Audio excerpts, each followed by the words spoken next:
1958 saw Terence Fisher's Dracula, later Horror of Dracula to avoid confusion with the 1931 original. A kind of British remake produced by the Hammer Studios, only uses set pieces from Bram Stoker's 1897 novel and differs greatly in terms of content. For example, not only are characters such as Quincy Morris or Renfield missing here, Harker is also not, as in the original, a broker and engaged to Mina. Instead, he works with Van Helsing as a vampire hunter and is engaged to Lucy, while Mina is her sister-in-law. In contrast to the movie, daylight is not deadly for vampires in the original, it only weakens them. Dracula walks there through London in broad daylight and only loses his supernatural powers during this time. He supposedly can't transform in the movie either. For the novel and its real adaptations, see the retrospectives on Nosferatu and Bram Stoker's Dracula.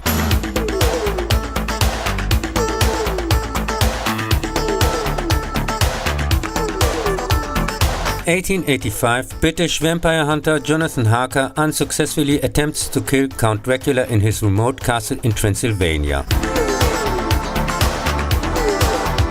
When his partner, Dr. Abraham Van Helsing, visits the castle in search of him, he is left with the sad duty of redeeming him. Meanwhile, the Prince of Vampires sets out to find Jonathan's fiancée Lucy for his revenge.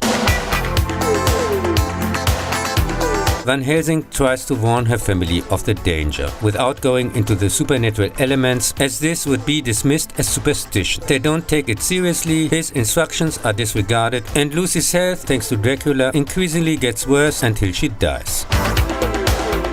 When she is resurrected as a vampire, her brother Arthur realizes what they are up against, and Van Helsing stakes her. Meanwhile, Mina, Arthur's wife, has fallen under Dracula's influence, who kidnaps her and flees back to his castle.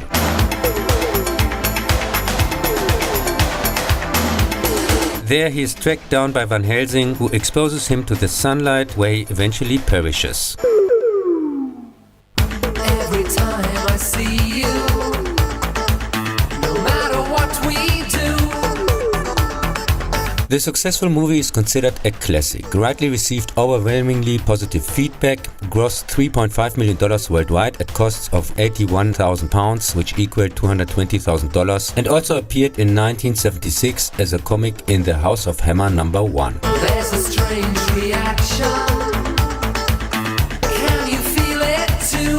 Terence Fisher had already made the previous year with The Curse of Frankenstein, and later the following year in 1959 with The Mummy, also starring Peter Cushing and Christopher Lee, successful remakes of classic Universal monsters, which spawned several sequels.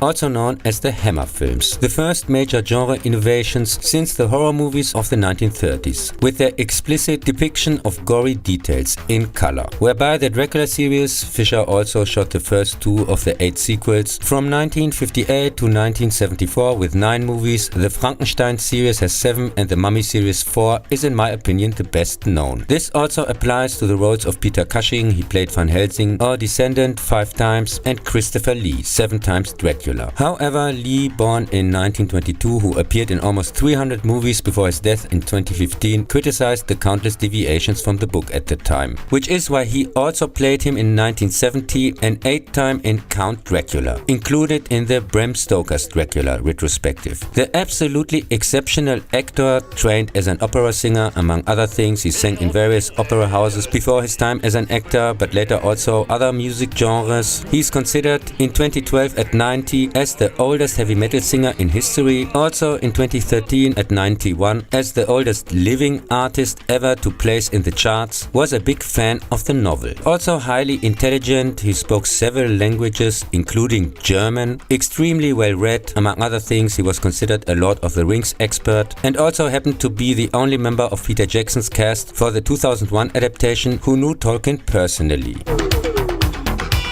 In his appearance in the 1976 French horror comedy Dracula and Son, he plays a different vampire, even if the title wrongly suggests the opposite. But there are only 3 joint appearances with Peter Cushing as Van Helsing in the first, 7th and 8th movie of the Hammer series. More on Cushing, Lee, among others, in the retrospectives on Frankenstein, The Mummy and Dr. Jekyll and Mr. Hyde. My heart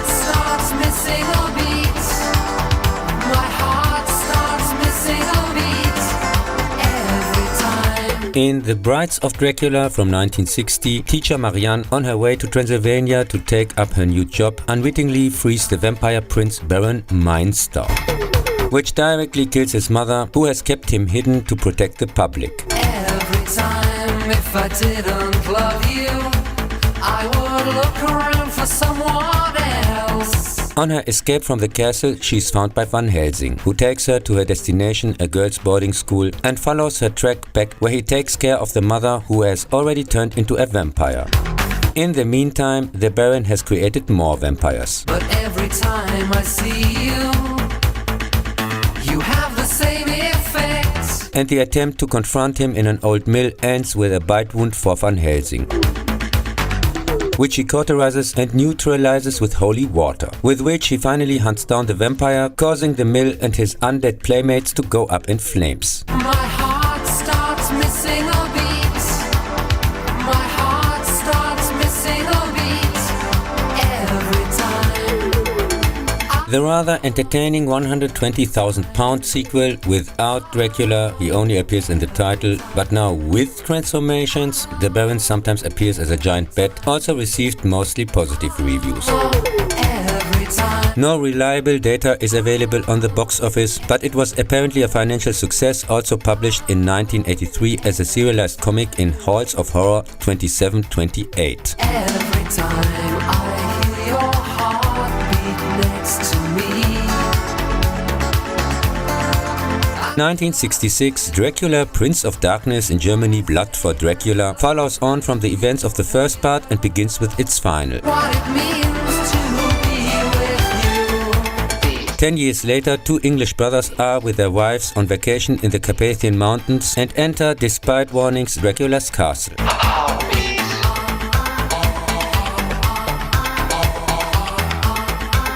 which servant murders one of them and uses his blood to awaken Dracula's ashes, which immediately turns his victim's widow into a vampire, joining him hunting the remaining couple. After fleeing to a monastery, Dracula abducts the woman back.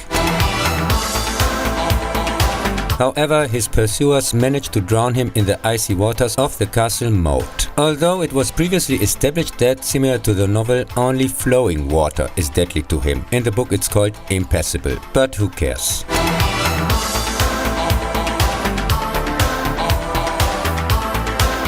Christopher Lee doesn't speak a single word in his second Dracula appearance, with several contradictory versions circulating as the reason. Like that the intended script lines were supposedly too stupid for him, while the screenwriter claims he had no dialogue to begin with, since vampires don't talk. Other sources claim it was at the instruction of the producer, as Lee had constantly complained about the horrible dialogue, etc. Although the movie is quite entertaining, it consists almost entirely of set pieces from what has already been seen in the original. A woman transforms right at the beginning and is also the first to be staked, see also Lucy. Her friend becomes his real target of desire, see also Mina, whose husband is one of his main adversaries, see also Harker, who allies himself with a vampire expert, here a priest, see also Van Helsing. An insect-eating, actually imprisoned madman, here a bookbinder on the loose, is loyal to him, see also Renfield. A bite wound is cauterized with fire, but no holy water this time, see the last movie, and so on. At the premiere, it was also for this very reason mercilessly torn apart by the critics. However, with an estimated cost of £100,000 and a worldwide box office with more than $2 million,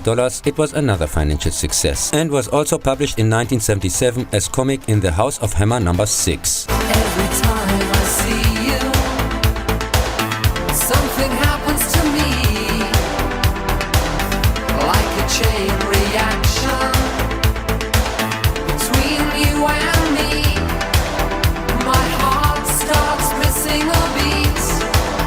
My heart starts missing a beat. Every time. Oh, every time. Oh, every time. In Dracula Has Risen from the Grave, a fearful priest who exorcises Dracula's castle together with a bishop and injures himself on the way there, unwittingly resurrects the count through his blood dripping into the castle moat. You have the same effects.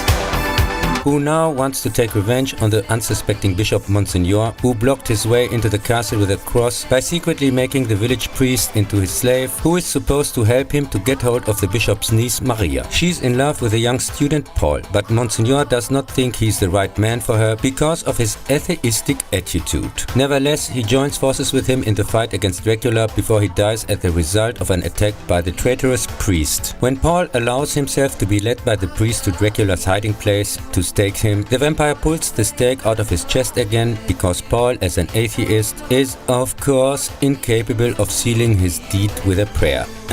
The Count abducts Maria to his castle to remove the cross, where, after a fight with Paul, he falls and is impaled by the crucifix. The village priest says a prayer, whereupon Dracula crumbles to dust. And Paul also crosses himself. Sure.